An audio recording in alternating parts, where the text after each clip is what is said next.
गुलाम की परवाज इकबाल के शाहीन की नहीं हो सकती।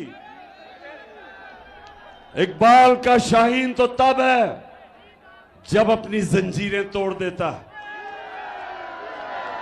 और जंजीरें, मेरे मियां वाली के लोगों सुनो, जंजीरें गिरती नहीं, तोड़ी जाती हैं।